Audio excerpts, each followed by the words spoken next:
मैं तो सिर्फ इतना कह सकता हूँ कि किसी भी प्रकार की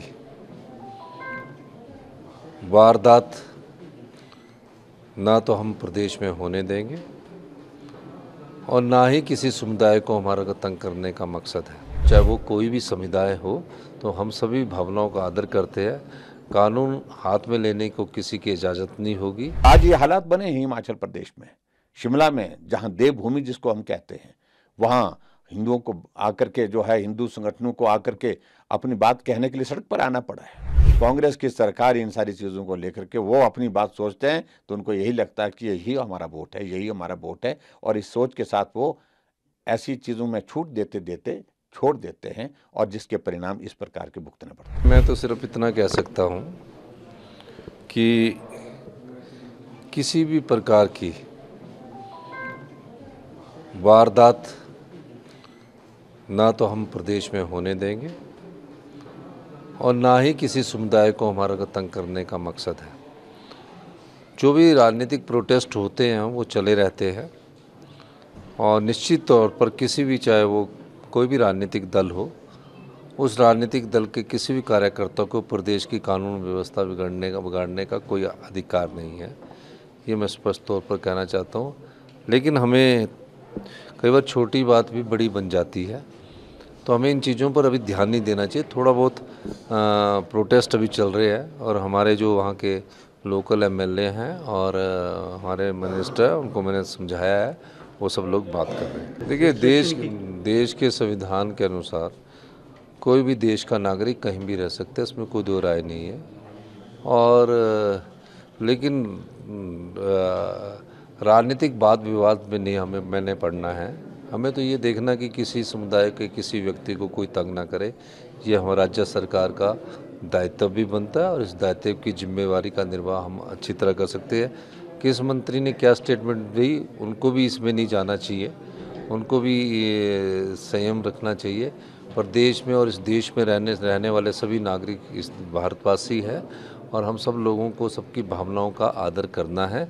और चाहे वो कोई भी समुदाय हो, तो हम सभी भावनाओं का आदर करते हैं। कानून हाथ में लेने को किसी की इजाज़त नहीं होगी, ये मैं आपको स्पष्ट करना चाहता हूँ। ये विषय कल विधानसभा के अंदर भी चर्चा हुआ और मंत्री ने जवाब दिया इसमें।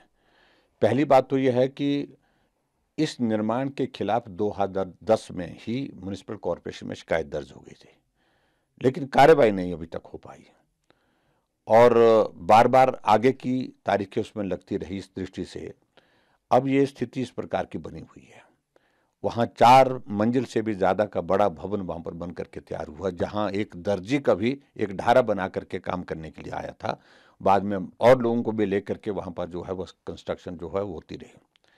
सबसे पहली बात तो है कि मंत्री जी ने भी कल विधानसभा के अंदर कहा है कि ये निर्माण जो है ये अवैध निर्माण है और अवैध निर्माण के खिलाफ कार्रवाई होनी चाहिए। और जहां लोगों की भावना भटकी है उसमें मैं सिर्फ इतना ही कहना चाहूंगा कि हम शांति रखें, लेकिन फिर भी उसके बावजूद इसके लिए अगर जिम्मेवार है तो सरकार है।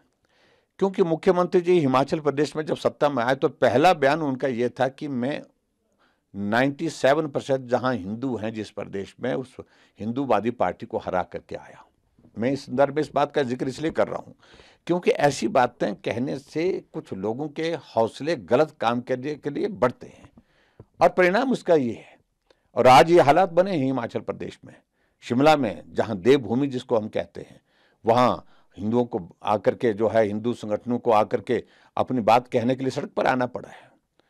और मेरा अब इसमें ज़्यादा विषय नहीं है, मेरा सिर्फ इतना ही कहना कि इस पर कार्रवाई होनी चाहिए, तुरंत कार्रवाई होनी चाहिए। मैं देख रहा हूं कल मंत्री कुछ बोल रहे थे, विधायक भी बोल रहे थे, मुख्यमंत्री कुछ और बोल रहे थे। स्वाभाविक रूप से मुझे लगता है कि ऊपर से कुछ संदेश आ गया। नहीं, ये हकीकत, इस बात से सब चिंतित हैं और इतनी तादाद में आ गए हैं।